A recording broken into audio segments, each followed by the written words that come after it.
Good people of YouTube, I'm the Watch Idiot, and it's time for my Black Bay 54 to come back into the spotlight after my initial video, because I was writing notes for my 2-month review and I was getting into why I like the Black Bay 54 more than the Black Bay 58s that I had, and I realized that I needed this to be its own video because I just had so many thoughts that I want to get into. So in this video, I'm going to get into why I bought the Black Bay 54 despite having a kind of rocky relationship with my two previous Black Bay 58s, the Blue Dial and the 925. And I'll do that by answering 3 questions. And the 3 questions are why I sold my Black Bay 58s, how and why I decided to buy the Black Bay 54, and finally, did I make the right choice now that it's 2 months into this purchase and this being on my wrist. So yeah, let's get into it.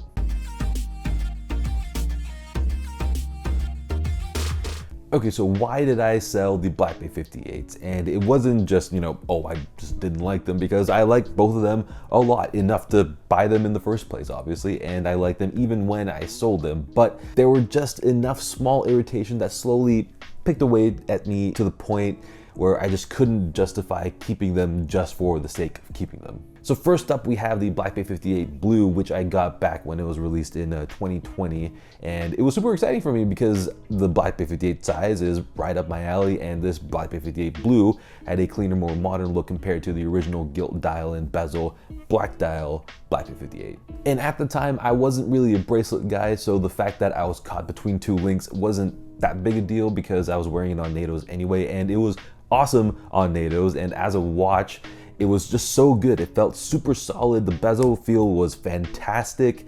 The accuracy was fantastic, and I just loved seeing this size diver on my wrist on a gray NATO. And then I just started enjoying bracelets more, and I couldn't wear this awesome watch on the bracelet because it didn't fit. And by the time the Uncle Seiko half link was released, the damage was already done, and I was mentally checked out and ready to sell it. And then there's the fact that I'm very much a black dial watch guy. I just am. But the other color that I absolutely love is obviously gray, all gray everything. So when Tudor announced the Black Bay 58 925 with a gray dial and a gray bezel and a fully brushed case and made in silver that they said wouldn't tarnish and quote, wouldn't change in a million years, I was just ready to go. So yeah, the dial and bezel color was spot on, and the brush finish was truly exceptional and just full of character, and the extra weight of a precious metal felt really cool on the wrist as well. So yeah, I was loving life, and the fact that it didn't come on a bracelet at that time wasn't too big a deal because at that point I was still a strap guy, not really a bracelet guy. So yeah, to this day, I think that it's an absolutely incredible watch. But I broke the news that the 925 started to tarnish like a month after getting it, and this was surprising given Tudor's unshakable confidence in their new alloy, but also not so surprising because silver is silver and silver tarnishes, obviously. That said, at the start, it was really exciting because it was progressing quickly, so I was hoping that it would sort of become multicolor or blacked out like another 925 that I'd seen before, but the tarnish plateaued and it was stuck kind of halfway, and to my eyes, the warmth of the case just clashed a lot with the cooler tone gray dial, and especially the super crisp and cool tone white lume on the hands and indices. So then, yeah, time came to set it free and then sell it. By the way, I have an entire playlist for the Tudor Tarnish Tales if you want more details on that. So yeah, I love both of them conceptually, and the designs are great, and the feeling of solidity was really special for both of them, but each one just had their own set of issues that nibbled away at me.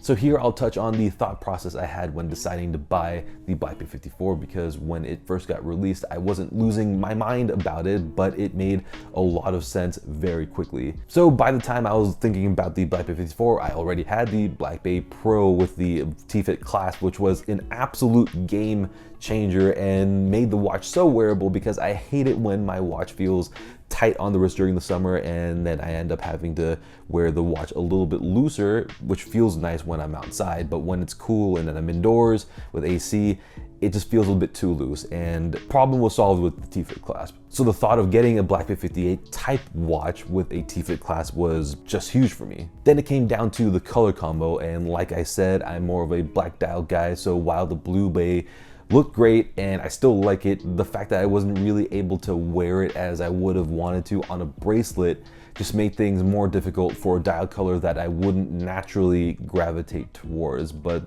then there's the question of the black dial original Black Bay 58. And on that end, yeah, just for me, there's just too much going on there. I mean, I'm not a huge fan of gilt dials in general, and then, but on top of that, the bezel print is gold, and then on top of that, there's the red triangle at the 12, so just a lot. Black Bay 54, on the other hand, at least in pictures, had a much more sober gilt dial, and the bezel design was not only simpler, but it was in silver, and that alone would have saved the watch for me, and I wouldn't have bought it if it had the gold bezel from the Black Bay 58. So yeah, I'm very, very happy that that didn't happen. But the Black Bay 54 has its own unique charm when compared to the Black Bay 58 because the sunburst dial was new and different from all the other matte dial Black Bays. And then of course there's the 37mm size, which is unique size for me and for dive watches in general. So I was willing to take a chance to buy a unique watch instead of another 38 to 40mm dive watch, which is my sweet spot and I really like it for sure. But that size wouldn't necessarily be offering me a new experience. All in all, there are many, many reasons why I got the Black Bay 54 beyond the, oh, I just like it, and maybe third time's the charm. And yeah, because that definitely would not have been enough for me at that stage to buy it. So all that was nice to confirm in my head, but as we know, watches that we think are incredible in our minds often don't pan out that way. I mean, literally like the Black Bay 58 Blue at 925. But I'm happy to say that all the boxes that the Black Bay 54 checked off beforehand stayed checked off in real life on my wrist. So I was really confident about the T-Fit class making things work, and it absolutely did just that. I mean, I'm able to wear it in the summer, no matter how hot or humid it is outside, and I can just adjust it when I need to, just to make sure that like it doesn't cut off circulation on my wrist. Then we have the overall aesthetics of the watch, which was a big question mark because, like I said, I'm traditionally not a gilt dial kind of guy. But the colors are well done because they're much more low-key than the Black Bay 58 equivalent, and the silver writing on the bezel alongside the simpler layout is exactly what I would have wanted. And also, I don't have a dive watch with this particular design, so that was a big plus point for me. And then actually with the bezel looking like this, it felt more like a traditional black dial dive watch that just happens to be a bit spicy because of the giltness that doesn't overwhelm the watch.